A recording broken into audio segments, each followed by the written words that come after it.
सबसे पहले आपको बताएं, ट्रिनिडाड में पाकिस्तान और वेस्ट इंडीज के दरमियान तीसरा वनडे। शाहीनों का टॉस जीतकर फील्डिंग का फैसला। कौमी टीम में एक तब्दीली की गई है। शाहीन आफरीदी की जगह नसीम शाह को शामिल किया गया है। दोनों टीमों के दरमियान 3 मैचेस की सीरीज 1-1 से बराबर है। कौमी टीम ने पहला वनडे 5 विकेट से जीता था। दूसरे मैच में वेस्ट इंडीज ने पाकिस्तान को 5 विकेट से हराया था। आगे बढ़े आपको बताएं कि गिलगित में दरियाए हुंजा के सैलाबी रेलों ने हर तरफ तबाही मचा दी। वाटर चैनल पर काम करने वाले 50 से ज्यादा मजदूर बाल बचे। गिरने से शाहराए रेशम ब्लॉक है, कई मुसाफिर फंस गए हैं। तर्जुमान गिलगित बल्तिस्तान फैजुल्ला फिराक कहते हैं, गिलगित बल्तिस्तान बदतरीन माहौलियाती तब्दीली का शिकार है। हर तरफ तबाही ही तबाही है। जितने वसाइल हैं उसके मुताबिक इमदादी कार्रवाइयां कर रहे हैं। 27वीं आईनी तरमीम की बातें हवाई हैं। वज़ीर आज़म या किसी वजीर ने मुझसे या मेरी जमात से राबता नहीं किया। बिलावल भुट्टो की वजाहत। फौरी नया NFC अवार्ड जारी करने का मुतालबा। कहा 9 मई को सियासी जमात अपने दायरे में नहीं रही। फिर फौरी तौर पे NFC को बुलाना चाहिए, नया NFC अवार्ड दिलवाना चाहिए, तमाम सूबे के साथ मिलके बात करना चाहिए और कंसेंसस से हमें एक आईनी NFC अवार्ड देना चाहिए। सियासी जमात के शिकायतें हैं और वो अपनी जाती मुश्किलात की वजह से शायद शिकायतें होंगे, मगर जो तारीखी कामयाबियां हमने हासिल किया है इस 26th अमेंडमेंट, वो किसी एक दौर के लिए नहीं, वो हमेशा के लिए हासिल किए। अक्सरियत हासिल करने के लिए हमने कॉम्प्रोमाइज किया। हमने कॉन्स्टिट्यूशनल कोर्ट के बजाय कॉन्स्टिट्यूशनल बेंच के लिए हमने मान लिया। 27th अमेंडमेंट हवाई बातें मैं सुन रहा हूँ, आपसे सुन रहा हूँ। कोई वफाकी वजीर या वजीर आज़म कोई मुझे मेरे जमात से अप्रोच इन्होंने नहीं किया है। मई 9 के हमले में सियासतदानों ने, सियासी जमात ने अपना दायरे में नहीं रहा, वो कहीं दहशतगर्द बन गए। सियासतदानों को सियासत के दायरे में रह के सियासत करना पड़ेगा ताकि हम बाकी इदारों को भी पुश बैक करके अपने अपने इदारों में काम करने पे। और आपको बताएं, इलेक्शन कमीशन का रवैया मुतासिबाना है। जल्दबाजी में हमारे रहनुमाओं और अरकान पार्लियामेंट को नाअहल किया गया। सेनेटर अली जफर का सेनेट में खिताब। कहा, जब तक ट्रायल कोर्ट से सुप्रीम कोर्ट तक फैसला ना हो जाए इलेक्शन कमीशन किसी को नाअहल नहीं कर सकता। 63(1) का जो मफहूम है, जो स्पिरिट है, वो ये कि जब तक एक फैसला ट्रायल कोर्ट का फाइनल नहीं हो जाता, यानी कि वो अपील में जब जाए और अपील का फैसला फाइनल ना हो जाए और उसके बाद सुप्रीम कोर्ट में जो आईनी पिटिशन होती है आर्टिकल 184(3) की, उसका फैसला ना हो जाए, तब तक election commission of Pakistan disqualify नहीं कर सकता। ये जल्दबाजी क्या थी? क्या कोई खुदा न खास्ता इस पार्लियामेंट की बिल्डिंग को नुकसान हो रहा था, जो नुकसान को बचाने के लिए इनको फौरन डिस्क्वालीफाई करना था? वफाकी वजीर कानून आजम नज़ीर तारड़ का कहना है, अगर कोई जुर्म करेगा तो एहतजाज से सजा खत्म नहीं हो सकती। 9 मई वाकयात में लोगों ने जिना हाउस को जलते देखा। टीवी पर PTI रहनुमाओं की तस्वीर चली। 9 मई को वाकयात हुए, लोगों ने जिना हाउस को जलते देखा, टीवी पे उसकी फुटेज चली, लीडरशिप की तस्वीरें नजर आईं।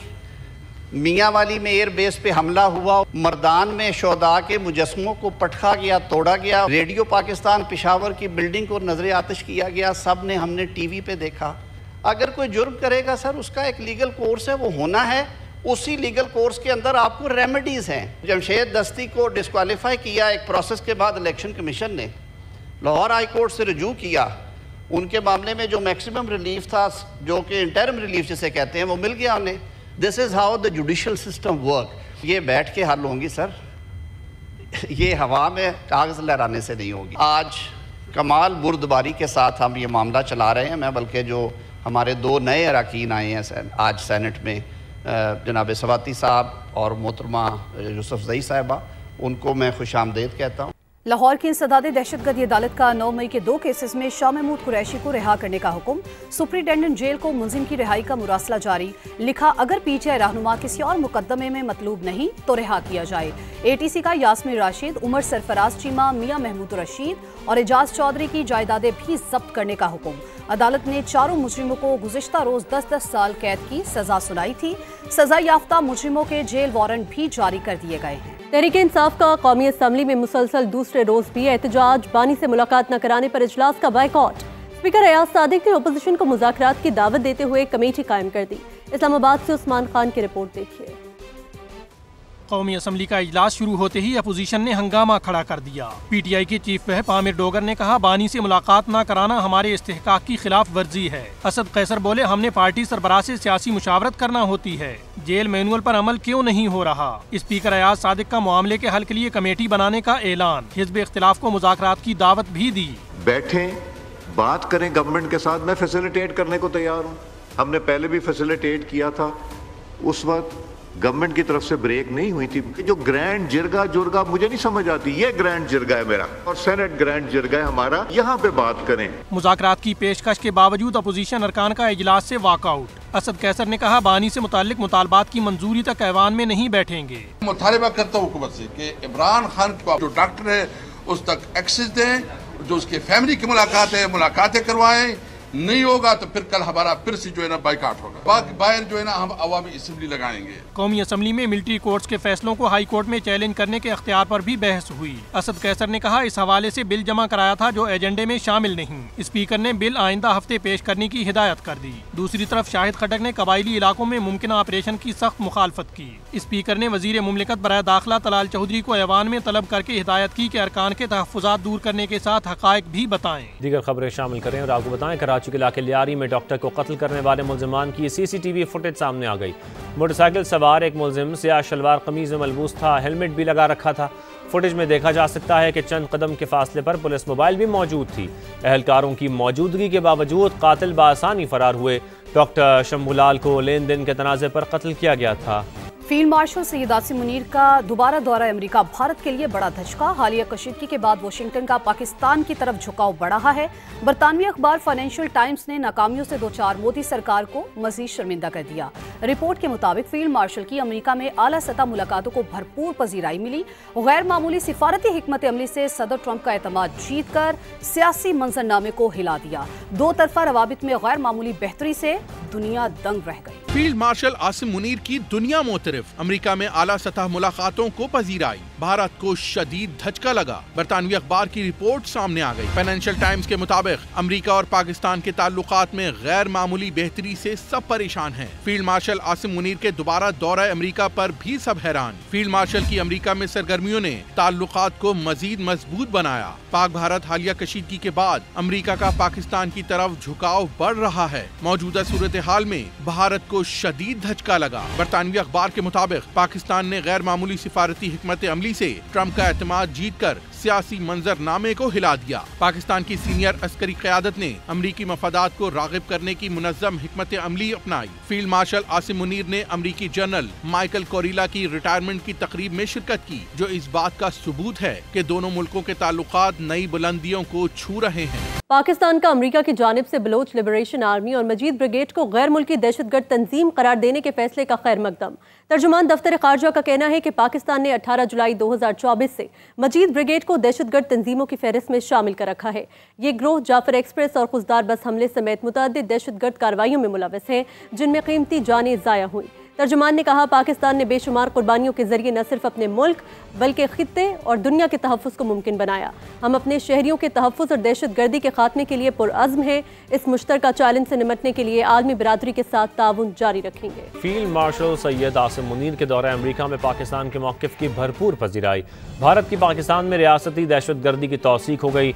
अमेरिका का भारतीय प्रॉक्सीज BLA और मजीद ब्रिगेड को गैर मुल्की दहशतगर्द तंजीमें करार देना फील्ड मार्शल की काविशों की कामयाबी का मज़हर है। इस्लामाबाद से रिपोर्ट देखिए। फील्ड मार्शल आसिम मुनीर की दौरा अमेरिका में मिलिट्री डिप्लोमेसी कामयाब। भारत का दहशतगर्दाना चेहरा दुनिया भर में बेनकाब हो गया। ट्रंप इंतजामिया ने फितना और हिंदुस्तान BLA और मजीद ब्रिगेड को आलमी दहशतगर्द तंजीमें करार दे दिया। अमेरिका का ये फैसला फील्ड मार्शल की काविशों की बड़ी कामयाबी और पाकिस्तान के मौक़िफ़ की आलमी सतह पर तौसीक है। इससे भारत का असल मकरू चेहरा दुनिया के सामने आ गया। सिक्योरिटीज राय के मुताबिक भारतीय खुफिया एजेंसी रा ने फितना और हिंदुस्तान के साथ बराह रास्त रवाबित कायम रखे और पाकिस्तान में दहशतगर्दाना कार्रवाइयों के लिए माली इमदाद फराहम की। मोदी सरकार ने फितना और हिंदुस्तान के दहशतगर्दों को अपने मुल्क में इलाज की सहूलियात भी दी। मोदी मीडिया ने BLA की दहशतगर्दाना कार्रवाइयों को जवाज फराहम करने के लिए एड़ी चोटी का जोर लगाया। भारतीय वज़ीर-ए-आज़म नरेंद्र मोदी और national security adviser Ajit Doval ने बलूचिस्तान में फितना और हिंदुस्तान के साथ अपने रवाबत का बरमला एतराफ किया। कुलभूषण यादव की बलूचिस्तान से गिरफ्तारी भारतीय रियासती दहशतगर्दी का वाज़ेह सबूत है। भारत के दहशतगर्दाना अज़ाइम न सिर्फ खित्ते बल्कि आलमी अमन के लिए खतरा है। सेनेटर फैसल वावडा का कहना है कि फील्ड मार्शल की आलमी कामयाबियों का सिलसिला जारी है इंडिया को जंग में बदतरीन शिकस्त और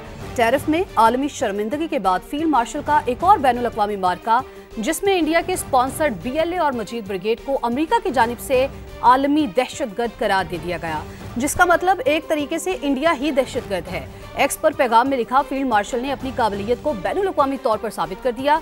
काश पाकिस्तान के पास फील्ड मार्शल जैसा जमहूरी लीडर भी होता। न पहले कोई लीडर था, न आज कोई है और न ही आगे कोई नजर आ रहा है। अब देखें इसके बाद क्या क्या होता है। खैबर पख्तूनख्वा के जिला बाजोड़ और खैबर में दहशतगर्दों के खिलाफ ऑपरेशन का फैसला। कबायली माहिदीन का शिद्दत पसंदों के साथ 10 रोज़ा जरगा नाकाम होने के बाद फैसला किया गया।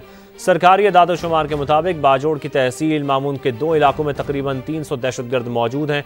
40,000 से ज़्यादा अफराद नकल मकानी कर चुके हैं। जिला खैबर में 350 से ज़ायद दहशतगर्दों की मौजूदगी की इतलात हैं। ज़राए का कहना है कि 80% से ज़्यादा दहशतगर्दों का ताल्लुक अफगानिस्तान से है। दूसरी जानिब सालार ज़ई की लरमदक कौम का ग्रैंड जरगा हुआ, दहशतगर्दों को पनाह न देने का ऐलान किया गया। शहरी रहमान की तकरीर के दौरान अपोजिशन का शोर शराबा, नशिस्तों पर खड़े होकर एहतजाज, हुकूमती और अपोजिशन अरकान में तल्ख जुमलों का तबादला हुआ। शहरी रहमान ने कहा कि हमें खारिजा पॉलिसी ना सिखाएं। की बात की तो आपके तो लीडर ने उनके रेफरेंडम में साइन किया है कि जनरल मुशर्रफ ने तो मुझे मिसिंग पर्सन बनाया हुआ था। आप भी जानते हैं, मैं भी जानती हूँ। 10 दिन उठा के सेफ हाउस में फेंक दिया था। क्या बात कर रहे हैं? जब चीन के आला हुक्काम यहाँ आ रहे थे तो इन्होंने डी चौक पे तमाशा करके उनको वापस घर भेजा। भूल गए? इन्होंने सीपैक को मलियामेट कर दिया। क्यों भूल गए? इस वक्त खारजा पॉलिसी पाकिस्तान की अल्लाह के फजल से, इस हुकूमत की वजह से, जनरल आसिफ मुनीर की वजह से, चेयरमैन बिलावल भुट्टो ज़रदारी की तरफ से उरूज पे है। और आपको बताएं, वफाकी वज़ीर मुवासलात अब्दुल अलीम खान से अज़रबैजान के सफ़ीर खिज़र फरहादोव की मुलाकात हुई। बाहमी दिलचस्पी के अमूर और खित्ते की मौजूदा सूरत हाल पर तबादला ख्याल किया गया। वफाकी वज़ीर अब्दुल अलीम खान कहते हैं, दोनों ममालिक ज़मीनी राबतों के ज़रिए तजारत में खातिर ख्वाह इजाफा कर सकते हैं। तफसीलात इस्लामाबाद से इस रिपोर्ट में जानिए। अज़रबैजान के सफीर खिज़र फरहादोव से मुलाकात में वफाकी वज़ीर मुवासलात अब्दुल अलीम खान का कहना था कि दोनों ममालिक के अवाम यकजान दो कालिब हैं। मार्का बुनियानुल मरसूस में पाकिस्तान की फतह की खुशी अज़रबैजान को इस कदर हुई जैसे ये उनकी अपनी कामयाबी हो। उनका कहना था कि दोनों ममालिक तारीखी, जोग्राफियाई और मजहबी रिश्तों में बंधे हैं और ज़मीनी राब्तों के जरिए तिजारत में खातिर ख्वाह इजाफा कर सकते हैं। उन्होंने पाकिस्तान और अज़रबैजान के मुश्तरका चैम्बर ऑफ कॉमर्स को मुस्बत पेशरफ्त करार दिया। अज़रबैजान के सफीर खिज़र फरहादोव ने पाकिस्तानी अवाम के लिए खैर सगाली के जज्बात का इजहार किया। उन्होंने कहा, हम पाकिस्तान के साथ दो तरफा तिजारत और ताउन को मजीद फरोग देने के ख्वाह हैं। सफीर का कहना था कि पाकिस्तान और अज़रबैजान की दोस्ती आने वाले दिनों में मजीद मजबूत होगी। दोनों रहनुमाओं ने दो तरफा ताउन को मजीद बढ़ाने और नए मनसूबों पर मुश्तरका तौर पर काम करने पर इत्तफाक किया। पाकिस्तान और अज़रबैजान की क़यादत के हालिया राब्ते दोनों ममालिक के दरमियान ताल्लुकात को नई सिमत देने का बाइस बन रहे हैं।